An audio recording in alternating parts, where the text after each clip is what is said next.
আসসালামু আলাইকুম ওরহমতুল্লাহ। সুপ্রিয় শিক্ষার্থীবৃন্দ, মেকানিক্যাল ইঞ্জিনিয়ারিং চ্যানেলের পক্ষ থেকে তোমাদের সকলকে জানাচ্ছি আন্তরিক শুভেচ্ছা।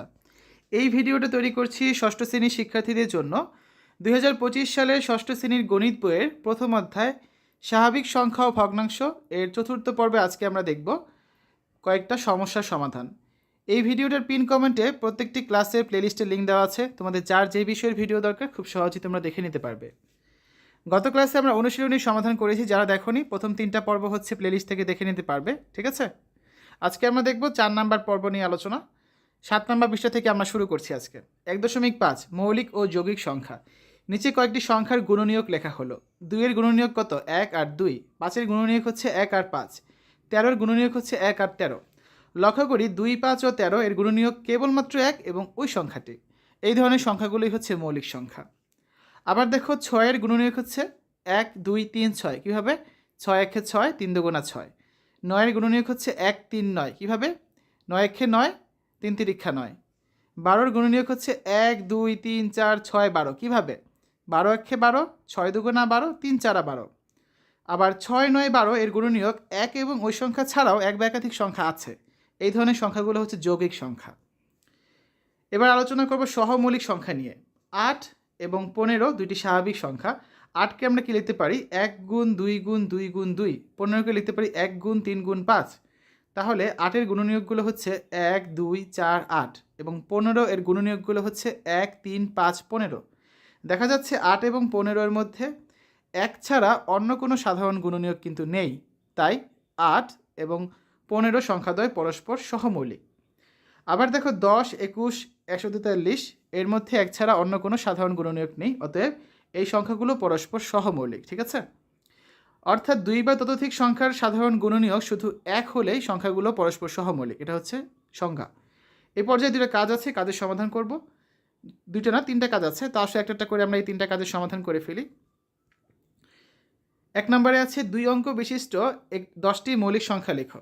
দেখো 2 অঙ্ক বিশিষ্ট 10টি মৌলিক সংখ্যা হচ্ছে 11, 13, 17, 19, 23, 29, 31, 37, 41, 43। এই সংখ্যাগুলোকে তুমি কিন্তু 1 এবং এই সংখ্যাগুলো ছাড়া আর কোনো সংখ্যা দ্বারা ভাগ করতে পারবে না, ঠিক আছে। 2 নাম্বার 101 থেকে 150 পর্যন্ত সংখ্যাগুলোর মৌলিক সংখ্যা নির্ণয় করো। এরকম সংখ্যা আছে 101 থেকে 150 পর্যন্ত 10টা। কী কী? দেখো 101 থেকে 150 পর্যন্ত সংখ্যাগুলোর মধ্যে মৌলিক সংখ্যা হচ্ছে 101, 103, 107, 109, 113, 127, 131, 137, 139, 149, ঠিক আছে। এই যে সংখ্যাগুলো লিখেছি, এই সংখ্যাগুলো কিন্তু তুমি 1 এবং এই সংখ্যা ছাড়া অন্য কিছু দ্বারা কিন্তু ভাগ করতে পারবে না। এই কারণেই কিন্তু এগুলো মৌলিক সংখ্যা, ঠিক আছে। যেমন দেখো, ধরো 127, এটাকে তুমি 1 থেকে শুরু করে 127 পর্যন্ত যাও, অন্য কিছু দ্বারা তুমি ভাগ করতে পারবে না, শুধুমাত্র 1 এবং এই সংখ্যাটি অর্থাৎ 127 দ্বারাই ভাগ করতে পারবে। এই জন্য এটাকে মৌলিক সংখ্যা বলা হয়। তো এরকম 10টি সংখ্যা রয়েছে 101 থেকে 150-এর মধ্যে। 3 নাম্বার, নিচের জোড়া সংখ্যাগুলোর কোনগুলো সহমৌলিক নির্ণয় করো। দেখো একটা একটা করে নিব আমরা। 4 জোড়া সংখ্যা এখানে রয়েছে। প্রথমে ক নাম্বারটা দেখি, 16,28। 16কে আমরা কি লিখতে পারি?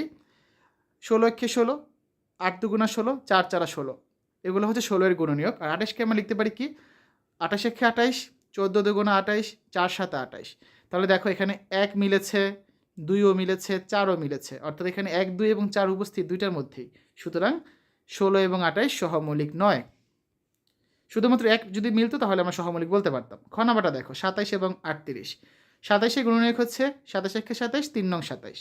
আর 38 গুণনীয়ক হচ্ছে 38 একে 38, 19 দুগুণ 38। শুধুমাত্র 1 মিলেছে, আর কিছুই কিন্তু মিলে না। এখানে শুধুমাত্র একটি সাধারণ গুণনীয়ক রয়েছে, তাই 27 এবং 38 হচ্ছে সহমৌলিক। গ নাম্বার 31 আর 43। এখানে 31 একটি মৌলিক সংখ্যা, এর গুণনীয়ক হচ্ছে 1 আর 31। 43ও একটি মৌলিক সংখ্যা, এর গুণনীয়ক হচ্ছে 1 আর 43। তাহলে আমরা কি বলতে পারি? শুধুমাত্র এখানে একটি 1 সাধারণ রয়েছে, সাধারণ গুণনীয়ক, তার মানে 31 এবং 43 হচ্ছে সহমৌলিক। সর্বশেষ ঘ নাম্বারে আছে 210, 143। এখানে 210 এর গুণনীয়ক হচ্ছে 1 গুণ 210, 2 গুণ 105, 3 গুণ 70, 5 গুণ 42, 6 গুণ 35, 7 গুণ 30, 10 গুণ 21, 14 গুণ 25। এগুলো সব হচ্ছে 210-এর গুণনীয়ক। 143-এর গুণনীয়ক হচ্ছে কত? 1 গুণ 143 আর 11 গুণ 13।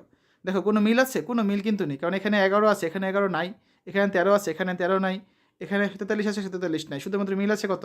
1 আর 1। তাহলে আমরা কি বলতে পারি, এখানে শুধুমাত্র 1 একটি সাধারণ গুণনীয়ক, তাই 210 এবং 143 এটা হচ্ছে পরস্পর সহমৌলিক। ঠিক আছে, আমরা পরের পৃষ্ঠায় যে 8 নম্বর পৃষ্ঠায় 1.7 বিভাজ্যতা 2 দ্বারা বিভাজ্য। 2 এর কয়েকটি গুণিতক লিখে পাই। 2 গুণ 0 তার মানে 0, 2 গুণ 1 2, 2 দুগুণা 4, 3 দুগুণা 6, 4 দুগুণা 8, 5 দুগুণা 10, 6 দুগুণা 12, 7 দুগুণা 14, 8 দুগুণা 16, 9 দুগুণা 18 ইত্যাদি। তো গুণফলের প্রক্রিয়া লক্ষ্য করি, যে কোনো সংখ্যাকে 2 দ্বারা গুণ করলে গুণফলের একক স্থানীয় অঙ্কটি সবসময় কী হবে, 0 2 4 6 বা 8, এই পাঁচটার যে কোনো একটা হবে। সুতরাং কোনো সংখ্যার একক স্থানীয় অঙ্ক 0 2 4 6 বা 8 হলে সেই সংখ্যাটি 2 দ্বারা বিভাজ্য হবে। এরূপ সংখ্যাকে আমরা জোড় সংখ্যা বলে জানি। অর্থাৎ কোনো সংখ্যার একক স্থানীয় অঙ্কটি 0 অথবা জোড় সংখ্যা হলে প্রদত্ত সংখ্যাটি 2 দ্বারা বিভাজ্য হবে। এবার আলোচনা করব 4 দ্বারা বিভাজ্য নিয়ে। 3512কে স্থানীয় মানে লিখলে কি হয়, এই 2 এর জন্য হচ্ছে 2, 1 আছে দশকের ঘরে তার মানে 10, 5 আছে শতকের ঘরে তার মানে 500, 3 আছে হাজারের ঘরে তার মানে 3000, সবগুলো যোগ করলে দেখবে 3512 কিন্তু হবে। এখানে 10 4 দ্বারা বিভাজ্য নয়, এই যে 10 যেটা আছে, কিন্তু দশমিকের বাম দিকের যে কোনো অঙ্কের স্থানীয় মান 4 দ্বারা বিভাজ্য। ঠিক আছে, আবার 3512 দশকের বাম দিকের যে কোনো অঙ্ক হচ্ছে তোমার 4 দ্বারা বিভাজ্য হবে। আর 3512 সমান কী লেখা যায়, 3000 যোগ 500 যোগ 12। তাহলে দেখো এখানে 12 কিন্তু আবার 4 দ্বারা বিভাজ্য, 10 4 দ্বারা বিভাজ্য না হলেও 12 4 দ্বারা বিভাজ্য। সুতরাং 3512 এই সংখ্যাটি কিন্তু 4 দ্বারা বিভাজ্য। অর্থাৎ একক ও দশক স্থানীয় অঙ্ক দুইটি দ্বারা গঠিত সংখ্যাটি 4 দ্বারা বিভাজ্য হওয়ায় সংখ্যাটিও 4 দ্বারা বিভাজ্য হবে। ঠিক আছে, তাহলে কোনো সংখ্যার একক ও দশক স্থানীয় অঙ্ক দুইটি দ্বারা গঠিত সংখ্যা যদি 4 দ্বারা বিভাজ্য হয় তাহলে এই সংখ্যাটি 4 দ্বারা বিভাজ্য হবে। আবার একক ও দশক উভয় স্থানের অঙ্ক 0 হলেও সংখ্যাটি 4 দ্বারা বিভাজ্য হবে। এবার আসো 5 দ্বারা বিভাজ্য। 5 এর কয়েকটি গুণিতক লিখি।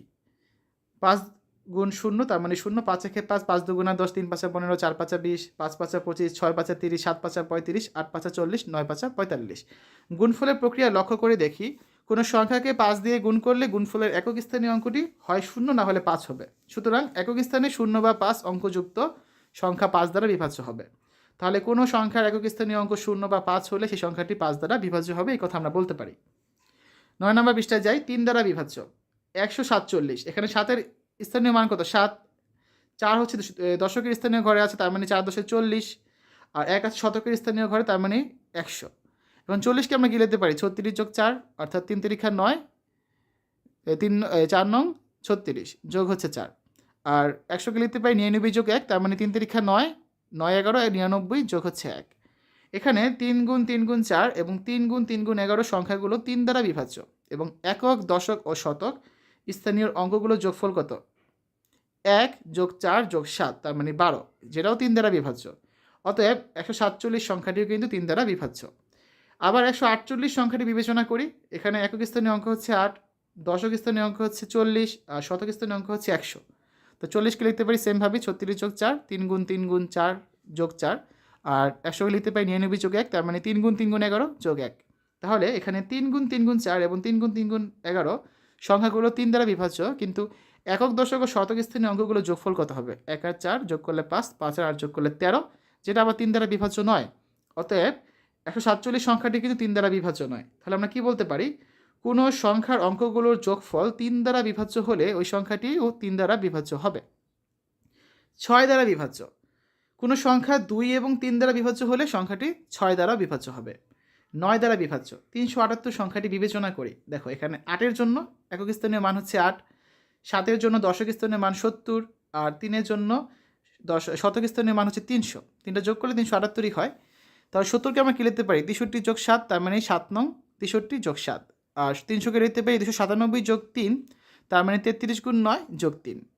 এখানে 7 গুণ 9 ও 33 গুণ 9 প্রত্যেকেই হচ্ছে 9 দ্বারা বিভাজ্য এবং একক দশক ও শতক স্থানীয় অঙ্কগুলো যোগফল কত, 3 আর 7 যোগ করলে 10, 10 আর 8 যোগ করলে 18, 18 কিন্তু 9 দ্বারা বিভাজ্য, কারণ 18কে 9 দ্বারা ভাগ করলে কত হবে, 2 হবে। তাহলে আমরা বলতে পারি কি 378 সংখ্যাটিও হচ্ছে 9 দ্বারা বিভাজ্য।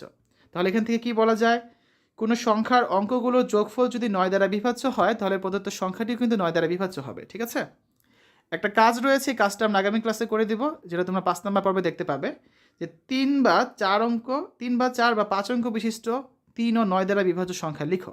তো এগুলো হচ্ছে আমরা নেক্সট ক্লাসে করে দিব। তো শিক্ষার্থীরা, আজকের এই ভিডিওতে আমরা আলোচনা করেছি ষষ্ঠ শ্রেণী 2025 সালের গণিত বইয়ের প্রথম অধ্যায় স্বাভাবিক সংখ্যা ও ভগ্নাংশ এই চতুর্থ পর্ব, যেখানে আমরা 7 থেকে 9 পৃষ্ঠার বেশ কিছু সমস্যার সমাধান করেছি এবং টপিকগুলো ক্লিয়ার হয়েছে। এই ভিডিওটা পিন কমেন্টে প্রত্যেকটা ক্লাসের প্লেলিস্টের লিঙ্ক দেওয়া আছে। তোমার যে বিষয়ের ভিডিও দরকার তুমি খুব সহজে এখান থেকে দেখে নিতে পারবে। আশা করি ভিডিওটা ভালো লেগেছে। আমাদের চ্যানেলের অন্যান্য ভিডিওগুলো দেখার আমন্ত্রণ জানিয়ে আজ এখানে বিদায় নিচ্ছি। আল্লাহ হাফেজ।